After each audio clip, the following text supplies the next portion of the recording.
Welcome to the library of the Mediterranean House of Human Sciences in Aix-en-Provence for this new session of Livres MAM. My name is Norig Neveu. I'm a research fellow at the Institute for Research and Studies on Arab and Muslim Words, Livres MAM, affiliated to the National Center for Research and Aix-Marseille University and based at the Mediterranean House of Human Sciences. Livres MAM is a series of interviews organized by Livres MAM and the library of the MMSH with the authors of recent academic works on the Arab and Muslim world.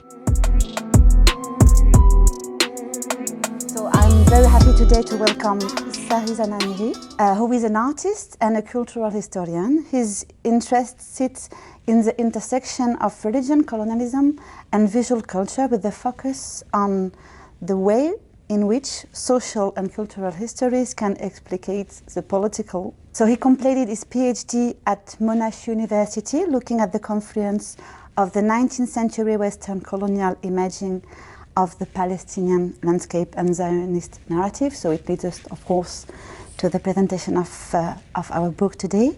And he worked on the NVO project Crossroads, European Cultural Diplomacy and Arab Christians in Palestine, 1918-1948, led by Karène Sanchez, as well as the Netherlands Institute for the Near East at the French Halton postdoctoral researcher. Karène Sanchez, the other co-director of the book, unfortunately could not join us today as she caught the COVID, so all our thoughts are with Karène. She's an associate professor at the Leiden University, PI of the research project Crossroads, and her research considers the cultural identification and multilingualism of Arab communities in the Levant, but also on the interaction between European linguistic and cultural policies and the Arab community in the Levant also, and then also on preachers in Arab community in the Levant. So the book we will present and talk about today is entitled Imagining Palestine, and it is the first comprehensive study of photography during the British Mandate period. It addresses well-known archives, photos from private collection, never available before, and archives that have until recently remained closed. This interdisciplinary volume argues that photography is central to a different understanding of the social and political complexities of Palestine in this period. So maybe, Sary, if you don't mind, I'll start with the quite broad question, which is historians and specialists of Palestine have been pioneers on the study of representation and visual history and history of photography as historical sources. So this publication, in a critical perspective, how does it relate to this literature? Yeah, look, I think photography is very much entwined with Palestine in that when photography was invented in 1839, it was actually that same year that the first photograph was taken in Palestine. And I think, the ways in which the camera lens interacts with Palestine, has been interesting on many different levels. And I think there's been an increasing amount of literature on this, both from sort of social history perspectives around things like portraiture to sort of more recent studies looking at scholarly networks and photography. But I think we also need to think about photography as, or Palestine as a very important node within this context of photography. And in fact, in many ways, Palestine has been quite a laboratory, as some of these chapters start to discuss, particularly when we think about things like aerial photography. And I think when we start to think about this sort of history of photography in Palestine, whether it's more popular images that deal with biblical themes or more scholarly collections of photography related to archaeology or ethnography or documentation of humanitarian endeavours, etc. I think, there's this sort of vast body of photography that almost forms a matrix. And, even as some of the chapters in the book kind of start to hint, there are also these questions of espionage. So I think, photography is very much innately bound up with questions of colonialism in Palestine, but also, the way we approach images and these histories of photography in Palestine often give us a completely different sense of what of some of these social histories and cultural histories that we might not otherwise get from textual information. And I think often a photograph, even in the absences, tells a lot through those absences. Can you tell us 2-3 words on the cover picture of the book, and why did you choose it as the cover picture? Yeah, this the photo is actually a photo by Frank Halton, who was a Dutch photographer in Palestine between 1921 and 1923. And I think it's actually just a really lovely photograph that turns this lens back out to the reader. I think we're so used to thinking about Palestine as a space that's photographed, but of course Palestinians also took photos. And I think in some ways showing these young middle-class guys with their camera pointing back out is another way of sort of thinking about the impacts of photography. And I think as some of the chapters in the book, deal with, things like family albums and private sort of albums, I think it's always interesting to remember that while we have these very publicly circulated images of this biblical space, there is also another side to what photography can tell us about the social histories of Palestine, and particularly about these middle classes who were very active in photographic production. That's a photograph you used in the introduction of the book, and that's another one. Maybe from those two pictures, can you tell us some words about, from biblification of Palestine to an intimate approach of its inhabitants, what are the main hypotheses of the volume, and how to link them with the development of the photographic techniques as such, and also with the democratization of the photography itself? Yeah, look, I think there are several themes that run through this book. And I think one of the big themes, of course, as you've already mentioned, is this idea of biblification, which is, a mode of sort of photographic thinking that traces religious narrative in this space, and generally pictures and images Palestine as this ancient biblical kind of space with very little reference to the modern social life of the city. Now, this first image, which is by Arthur Rhodes, who was a New Zealand army officer who produced this great photo album at the Palestine Exploration Fund. I think this is very classic of a certain trope of imaging, but it also comes at a very particular moment. I think this photograph is from 1917 or maybe 1918. It's just at the very end of the First World War. And I think, this is a moment where, despite the deprivations of the war, photography is suddenly becoming very accessible. So it's this moment where photography is kind of shifting from being predominantly the purvey of professionals or amateur enthusiasts to being something that most middle-class people could afford to indulge in. And, I think this image really sort of speaks to not only this technological shift, but also the social shift that's going on. And in some ways, this is kind of a moment where soldiers are starting to take photos of Palestine, and we're getting this new sort of thinking of documentation of this space, but still operating within this kind of bounds of biblification. Whereas I think the other image that that you showed, this comes from a private family album from the Palestinian Museum, and it is a slightly later image, but I think it sort of shows another, another side, these sort of middle class kids kind of going off on their mountain hike or this picnic or this, it's in some ways, although it's still, within this landscape and still kind of thinking about the, this kind of natural beauty, it's a very different dynamic, and it speaks to questions of leisure, and it speaks to questions of social change and what leisure kind of constitutes in this moment. And of course, both of these images come from family albums, even as an army officer, Rhodes was, this was something that came from an album that he produced, But I think we have these two very different, sometimes in some ways conflicting images of this beautiful landscape in the way that it's being captured. And of course with the second image, the focus is very much on the people in the landscape. Whereas if we think of the Rhodes image, it's a fairly empty image, you know, the landscape is the thing that's central.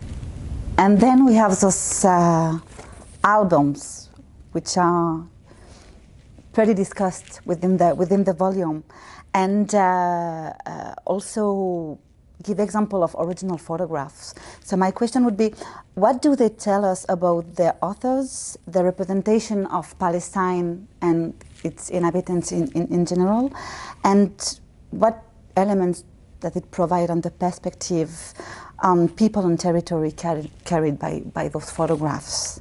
So I have three examples extracted from 3 different articles of those album plates, which are very interesting. I don't know if you can give us some elements.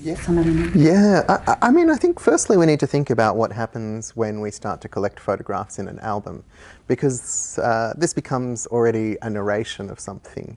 You know, it's someone intentionally putting together images. Sometimes this is chronological, but often there's a process of editing and deciding which photographs to use, which ones not to use. And of course, we're talking about a very analog photography, so it's not like today where we can snap a few photos on our phone and hope that one of them turns out quite nicely. So, you know, one can imagine that there is quite an editing process that goes on. But I think actually each of the 3 albums that you've selected, and they do come from 3 separate chapters, they actually deal with incredibly different subject matter. And I think thinking about, you know, the sort of the networks that are involved in some of these albums is a very interesting starting point. Not just who produced them, who produced the photos, but who was intended to be able to view these photos, what was the audience, how have they circulated, and, you know, to a lesser degree, you know, there are questions also about how we feel about showing, you know, material that comes from private albums as well now, you know. I mean, this is a valuable historical source, but this is also someone's family memory as well. And I think this first album, it's from Issam Nassar's article, and it's of the Munich Olympics. And I think, you know, I mean, this is actually interesting because it's not in Palestine at all, you know. And it's one of the photos that speaks a lot about Palestine without actually being there, you know. And this is, you know, this album is, you know, it's an album that charts this journey of the Palestinian a group of young guys going to the Munich Olympics and being there, and in some ways it's a very jovial album. You know, it's some of the other photographs that are in it are, you know, on the boat in Greece.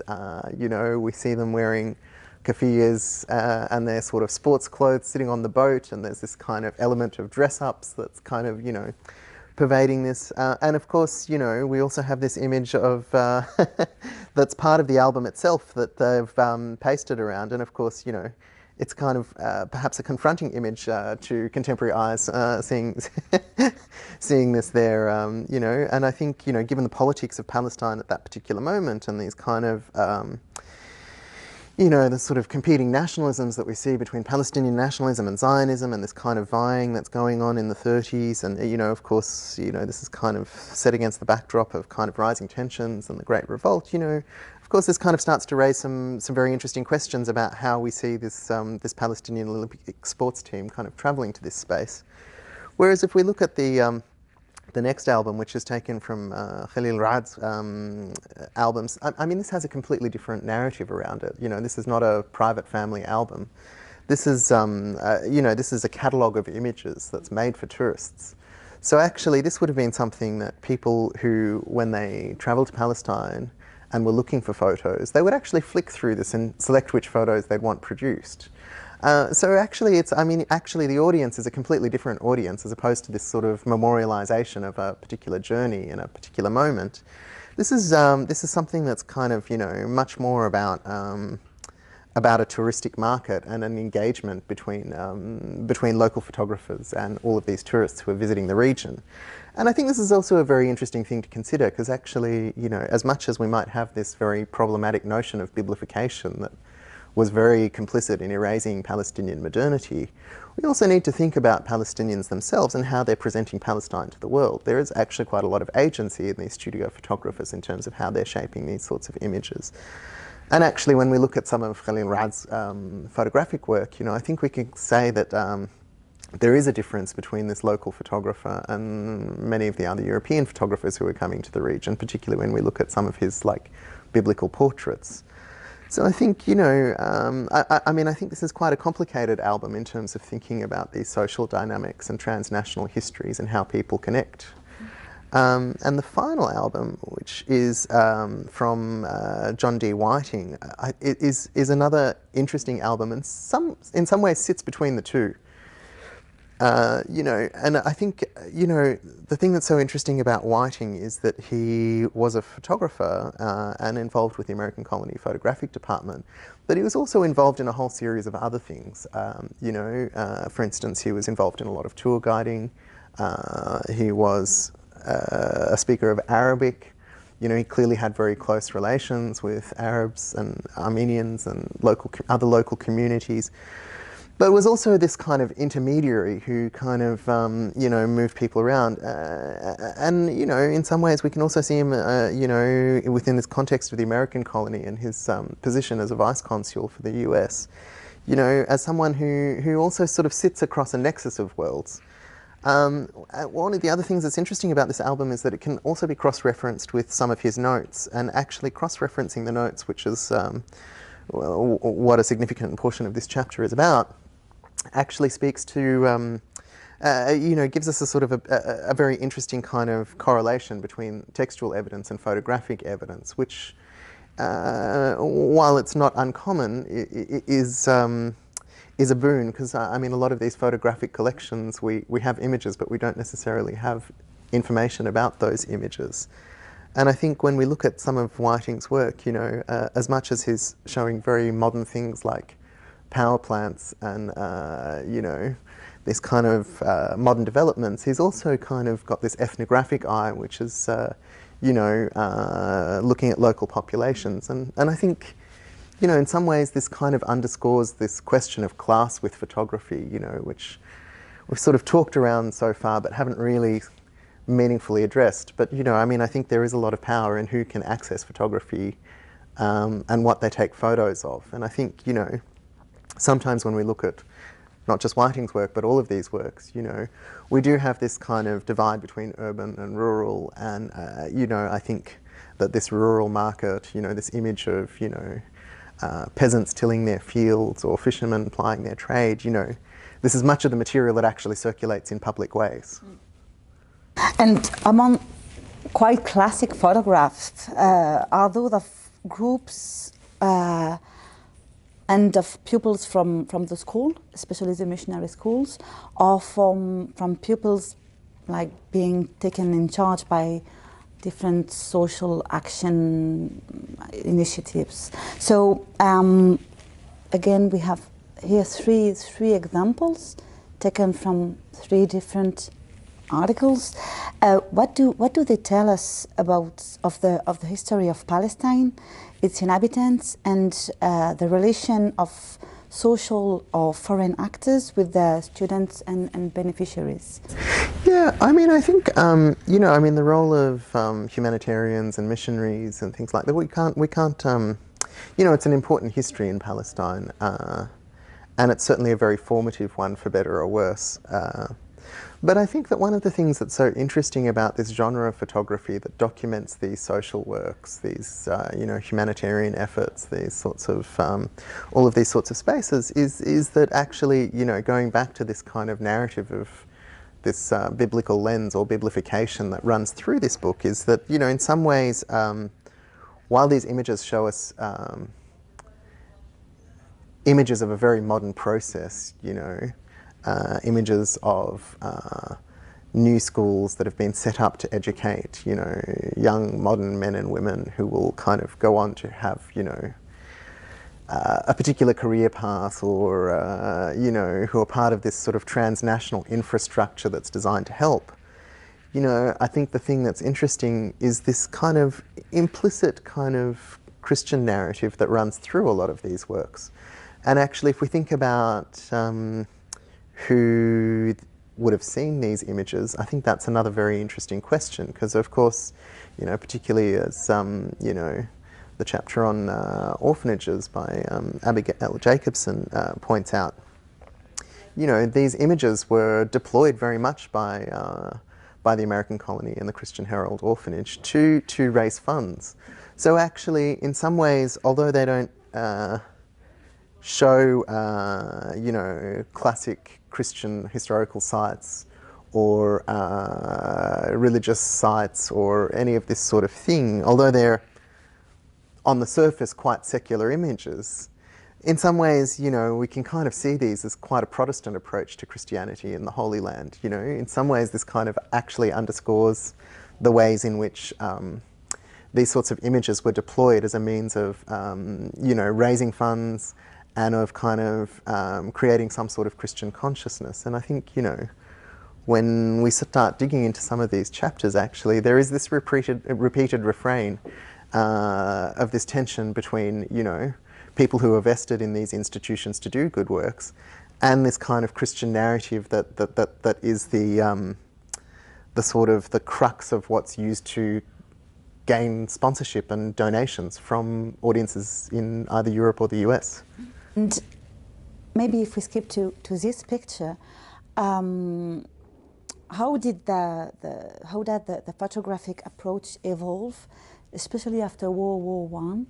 And how photographs taken by foreign observers document the social history of Palestine, and what about the local photographers in also documenting the social history of Palestine? So we have two examples here. So maybe if you can. Yeah. I mean, I think that, I mean, obviously there's always going to be differences between individual photographers and different agendas that they have. But I think, you know, I mean, I think that this kind of, I mean, the ways in which photography begins to morph in the British Mandate period, I mean, it had already been used for scholarly purposes well before the World War, you know, the First World War. And you know, in fact, you know, the first scholarly photographs, you know, we could argue are by August Saltzman in the 1850s. So there is already this trajectory here. But I think, I mean, I think, firstly, photography becomes so much more accessible after the First World War. So there is a kind of an economic question here in which, you know, a photograph goes from something that was very precious and planned to something that can be a bit more of a quick snap, you know. And the technology supports this, you know. I mean, the box Brownie camera was invented in the early 20th century, but it really comes into its own by the 1920s, which, you know, coincides with the beginning of the British Mandate period.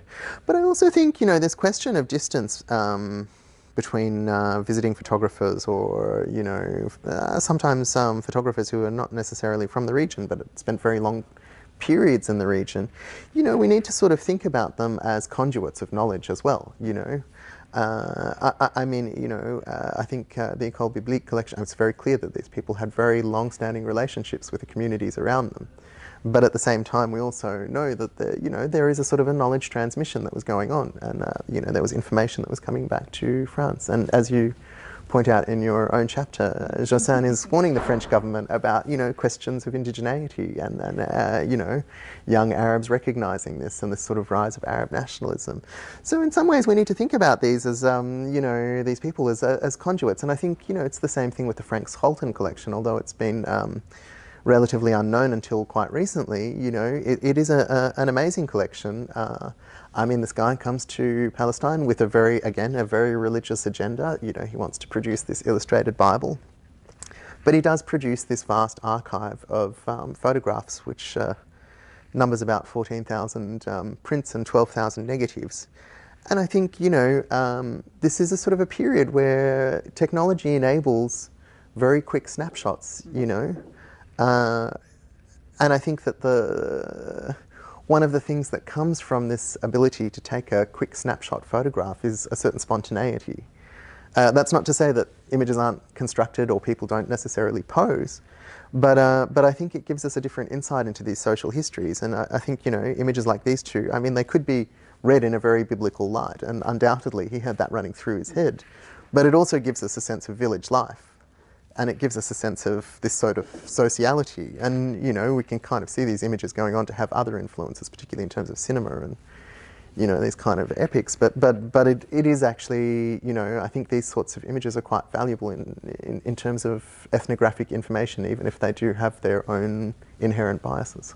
And the book is also carrying, oh sorry, so that was another one of Halton on the... yes, indeed. Do you want to say 2 words about this one too? Well, this one's a particularly interesting one, and it's one that I've spent a lot of time thinking about, and a genre of photography that I've been thinking about a lot, because actually this woman is Jewish, despite the fact that she is wearing a Palestinian thub, a traditional Palestinian dress. And I think, you know, the beauty of this image in my mind is that it gives us a very small snapshot of a particular moment in time, you know. I mean, these would have been taken between 1921 and 23, so it's coinciding with the Third Aliyah, which set up so much of the Zionist infrastructure that would have such disastrous effects for Palestinians. But it's also this moment where you can kind of see this identity shifting.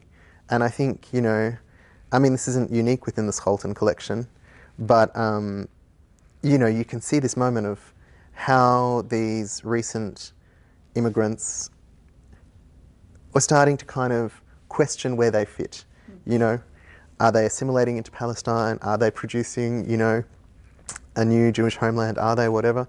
And I think that these moments of, you know, I mean, I think this is a classic example of why photography can be so interesting in terms of social history, because it does give us this little snapshot of identity formation processes in a very quick, concise way. So next one is I mean, I think it's quite a famous one, and you're carrying out quite a strong epistemologic reflection on visual history also in this book.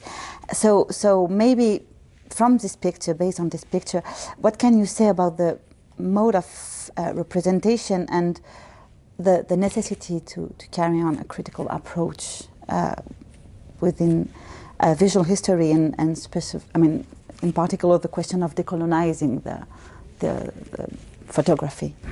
Yeah, I mean, firstly, I think you know, we need to think about how the camera lens operates.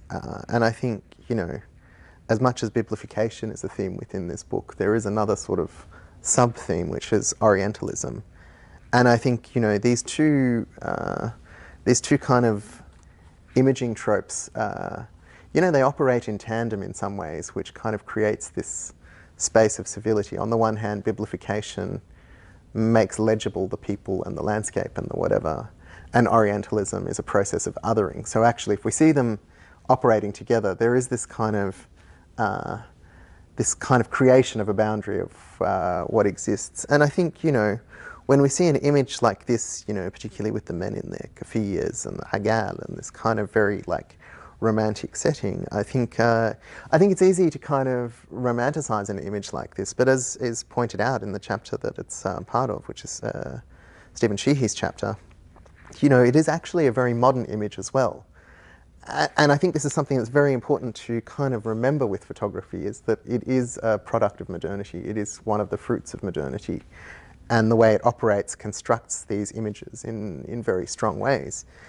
And so actually, if we think about this within the sort of context of social histories, particularly in the 1930s, I think this one's about 1935 or thereabouts, or maybe 36. But, you know, I mean, this image of these guys eating hummus, you know, as he says in his chapter, is, you know, it's a process of carving up in the morning for a long, hard day's work.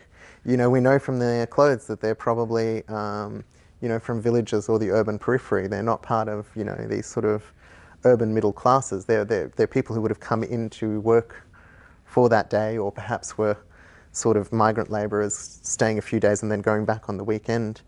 So actually, you know, this is an image that's actually a highly modern image, despite the kind of rubrics of costuming that we might kind of ascribe to it in a contemporary context. And actually, if we think about the timing and its relationship to the Great Revolt, in some ways, you know, it is exactly these sorts of people who were revolting against the British, you know. And I think, you know, the ways in which we think about photography and think about the understanding of photography is you know, it's fundamental to this kind of question of decolonisation, which you asked about. Like, you know, this is not an exotic portrait. This is actually kind of, in some ways, an image that's about a very hard life, you know. And so when we start thinking about the political realities that surround that, and the political and the social realities that contributed to this, you know, political context of the, you know, the rebellion and all of this sort of stuff, like actually an image becomes much more loaded than simply just what its surface says. You know, I think it's a little bit like the woman wearing her thub, you know.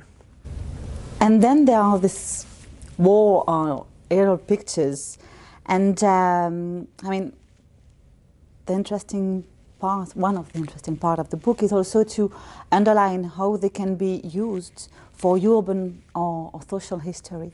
So maybe can you tell us more about this, this specific epistemological approach? Yeah, absolutely. I mean, as I mentioned earlier, you know, I think Palestine is in many ways a photographic laboratory. You know, we've certainly seen photography and scholarly knowledge generated through photography being used as part of state information gathering in the 19th century. But actually, you know, aerial photography is another thing that was, you know, that Palestine was a sort of a photographic laboratory for. And actually, you know, when we look at the aerial photographs that were produced not just by the British but also by the Ottomans, the Germans, and in fact Australia did its little bit of aerial photography during World War I as well, you know, I think we can kind of, you know, I mean, this sort of idea of, you know, sort of mapping from the skies is a really fascinating one, you know.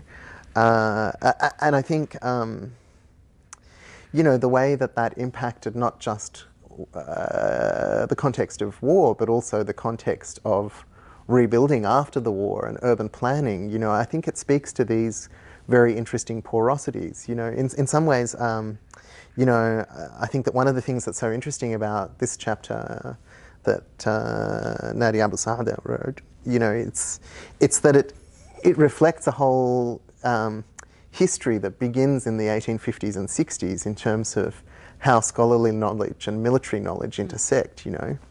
And in some ways, when we think of some of the biggest photographic archives of Palestine, you know, they're at institutions like the Palestine Exploration Fund, and, you know, I mean, that's an institution that as much as it has an archaeological focus, one of its founders, Charles Wilson, who authored the Ordnance Survey, you know, of Jerusalem in 1865, you know, he was also the person that sort of set up British military intelligence in its modern form, you know, and I think, you know, one of the things that's so great about this chapter is that it does sort of think about, you know, what the impacts of these photographic matrices mean in the context of the British Mandate period.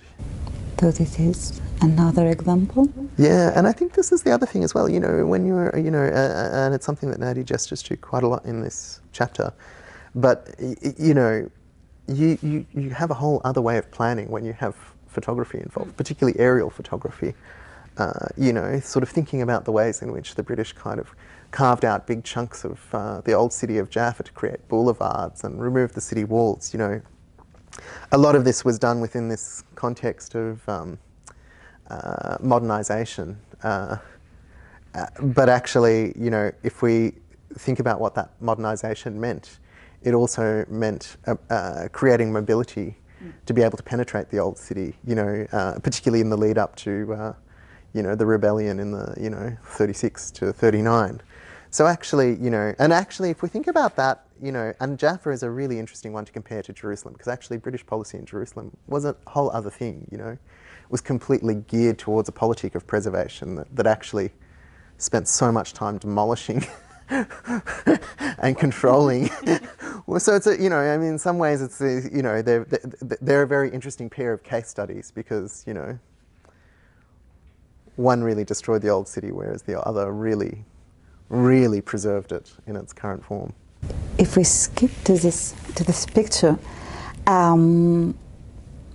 so this is related to one of, I mean, it's a picture presented in one of the articles of Yazan Kopti, who has quite an interesting approach of how to document also those photographies. So maybe goes with a series of issues. It raises a series of issues about identification, preservation, ethical questions, also all related to the use of photography as historical sources.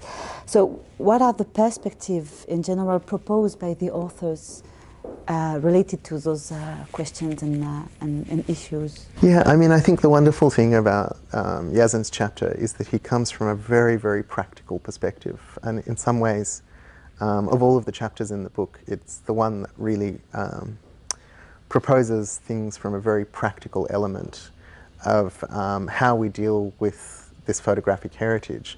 So he was working with the National Geographic Society's archive, and of course the National Geographic Society produced many stories on Palestine over the years. But his process was about trying to navigate what many of these nameless, faceless people in these photos, what can you tell about their lives? How can we kind of start to rethink these photos that kind of are predominantly focused on this very biblical image of the region that, attracted Western readerships and, I mean, this project that he ran, Imagining the Holy, it was a really clever project in that he set it up in such a way that he invited Palestinian elders, experts in certain fields, scholars, arts practitioners, a whole bunch of, a whole series of different people to actually start looking through these. And then from there, starting to trace narratives. And I think, when we look at the outcomes of this project, he often found the descendants of people who had photographs taken. So actually, while a lot of these captions kind of that were ascribed by the magazine to these images, they while they sort of focus on biblical appendices or sort of things that might be more relevant to a Western readership, actually this project reinscribed these images with Palestinian narrative. So actually, in some ways, he's taking these images that have been, we could argue quite detrimental to Palestine, both culturally and politically, and starts to kind of flip the narrative on their head by doing research through these communities. And I also think it's a very timely project, particularly with populations aging and this sort of period of the British Mandate very quickly slipping from memory. I think it's a very timely project to be documenting a lot of these stories. But it starts to argue that actually we can kind of restitute something from these collections. We can recoup something and we can reinscribe it and use these collections to talk about our social history. Having said that, it also shows that it's a very painstaking process. Maybe a really last question before opening the floor to the audience and to questions from the audience. Can you elaborate on ways in which the meaning of photography have changed over the time, and especially thanks due with digitization? I mean, and I hate this word, digitization of photo archives. I mean, how did it change the whole meaning of the photographic narratives and perspective in general? I mean, I think, digitization is phenomenal in terms of access, not just for scholars, but for everybody. I think that there are some pitfalls with digitization as well. I think that, sometimes we lack the historical understanding to understand what an image means. But I also think when I look at the ways in which these images circulate in a contemporary sense, particularly thinking about some of these photo pages on Facebook, like the Jerusalem Mandate's photo library, this is a fundamental resource, and it's actually an amazing project in that, it's kind of collectively sourcing information from communities, and in some ways it acts as a social hub. And I think we also see this being picked up by other institutions, like the Palestinian Museum's archive. It's an amazing photographic archive.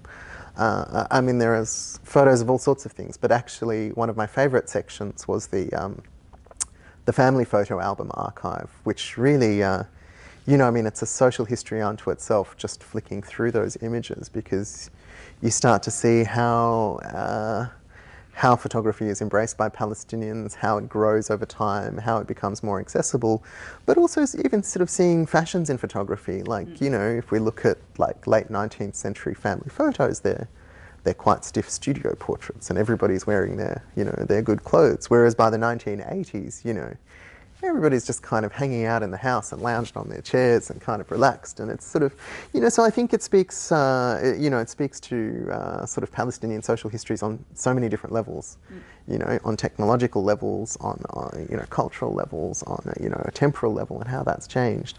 But it also gives you a completely different insight into this region, which, you know, generally is either imaged as a sort of a biblical space or a site of great disaster. So actually, I mean, I think that, you know, these digital platforms are really important, but I also think, you know, for instance, seeing studio portraits that are taken with models of certain things, you know, I think we also need to understand that these are not always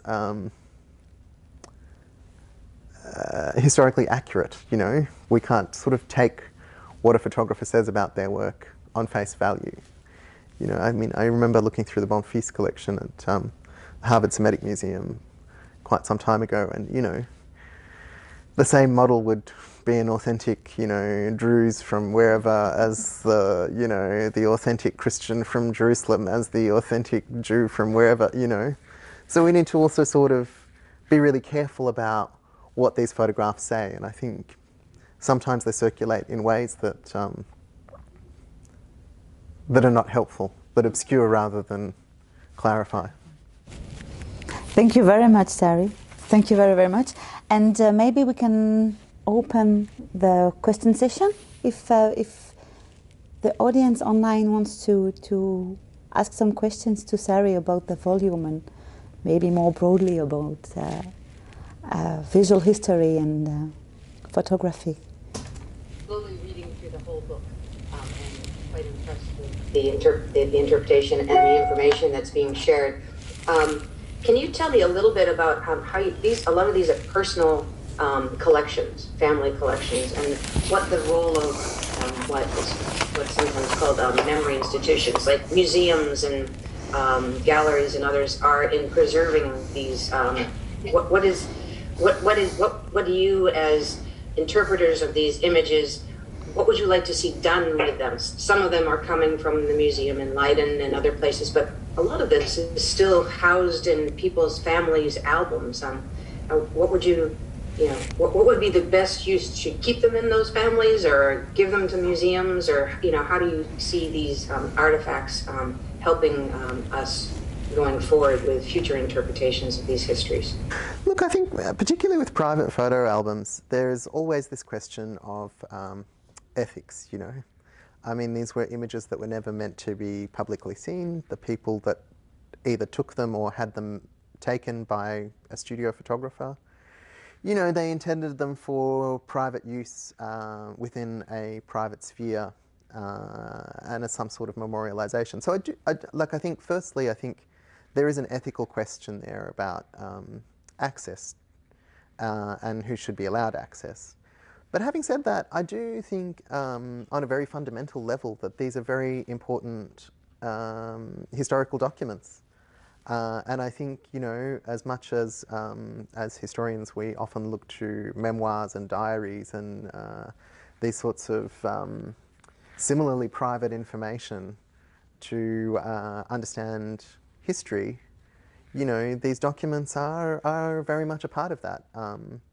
And I think, you know, I mean, I think it's very easy when there are descendants who can say, yes, please, you know, I would love to contribute this. And I think that digitization doesn't mean that that these families can't keep the originals either, you know. Actually, you know, once it's digitized, if it's online, it's publicly available. It's, you know, it doesn't mean that an institution has to hold on to these images.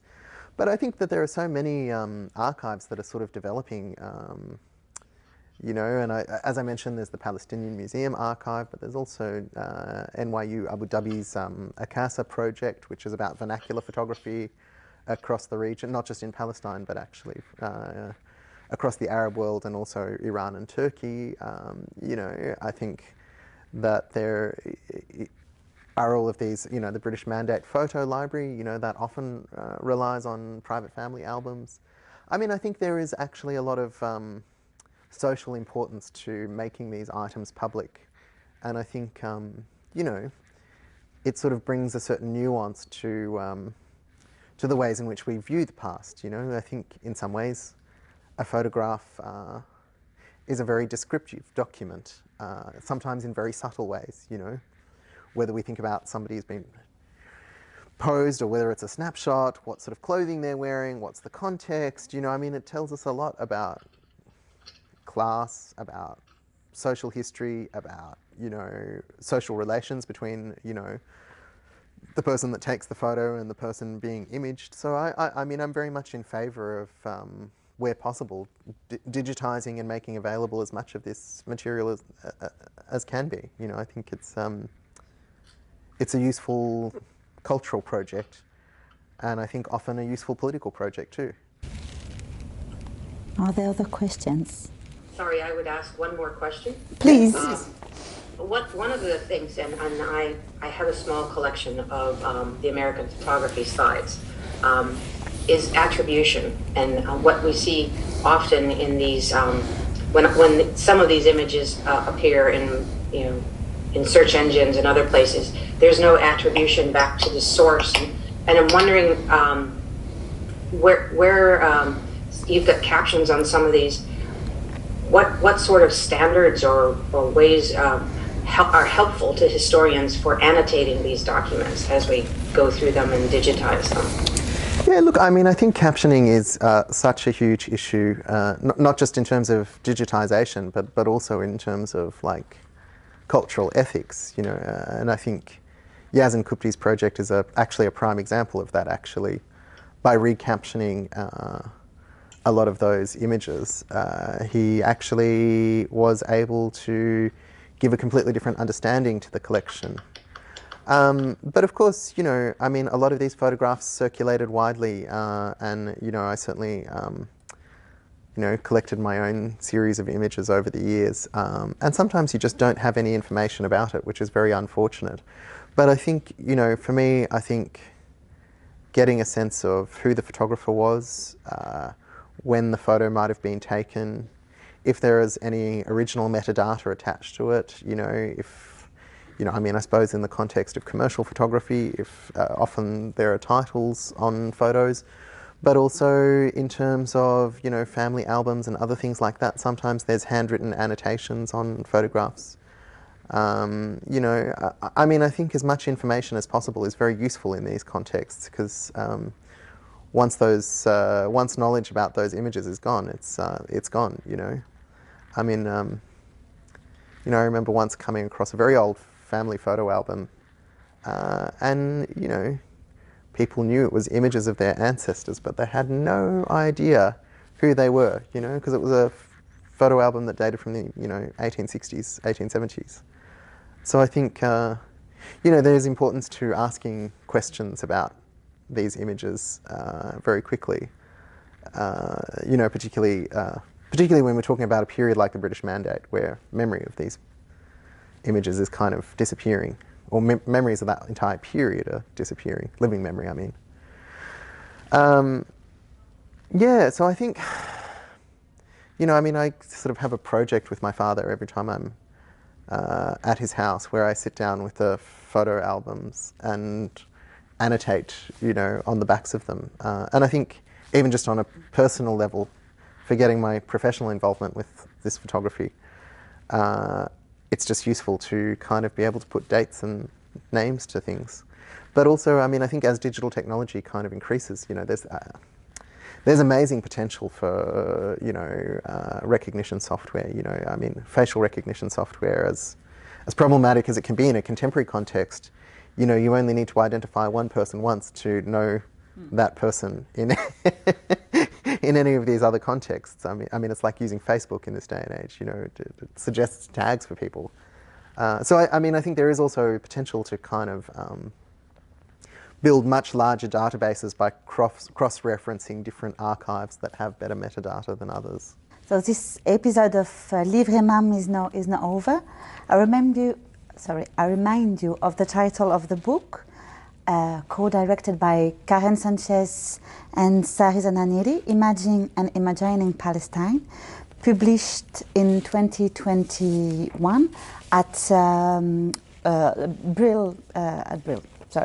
So you can watch this seminar on the Livres MAM YouTube channel, and you can also listen to it again as a podcast on Anchor, Spotify, Apple Podcast, Google Podcast, and soon on other platforms.